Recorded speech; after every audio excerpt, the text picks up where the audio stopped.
Why God takes away the best of us early is a mystery unknown. For if they continued, and the world comprised of all such as they, we would most certainly have a glimpse of heaven on earth. An early church father said, "Death is not an ending, but a transition, and this journey through time having been completed, a passage into eternity. Who would not hasten to better things?"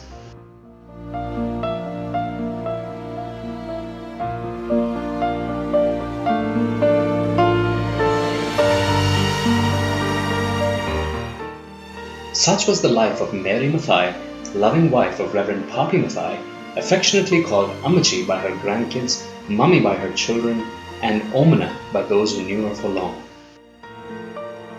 Born on 31st August 1948 in Kadakyaman, Pathanapuram, Kerala, to missionary parents Pastor John and Mrs. Eliamma, she spent her childhood in Kerala, already being prepared for the life of service God would later call her to. After graduating from Bethel Bible College, Punalur, Kerala, she married Reverend Papi Mathai on 6th April 1972. Just 8 days later, she set foot into Lucknow with her husband, who was already settling into the pastorate in the city. She came into the city a total stranger to the customs, cultures, and language of Uttar Pradesh. She didn't speak very much, but her love for people and willingness to serve surpassed all the superficial words that are so often spoken. She may not have known Hindi, but she knew very well the language of love. She soon became an inextricable part of the community that is Assembly of God Church, MG Marg, her usual place being the first place on the third pew of the church. The community was so part of her life that she would wait every Sunday after the service at the exit of the building to meet and greet members of the church.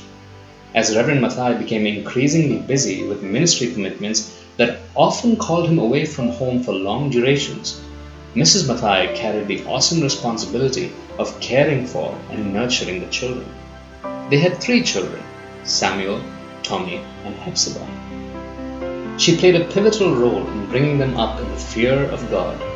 The fruit of her labor can be unquestionably seen in the way all 3 children are serving the Lord along with their families.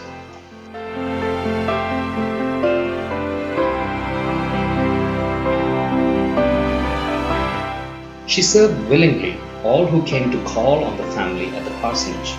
There was not a single person she had failed to enamor by her free and sacrificial service with that unforgettable smile.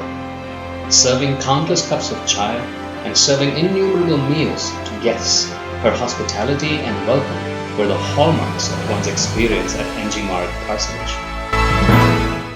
She persevered resiliently through all the years of struggle.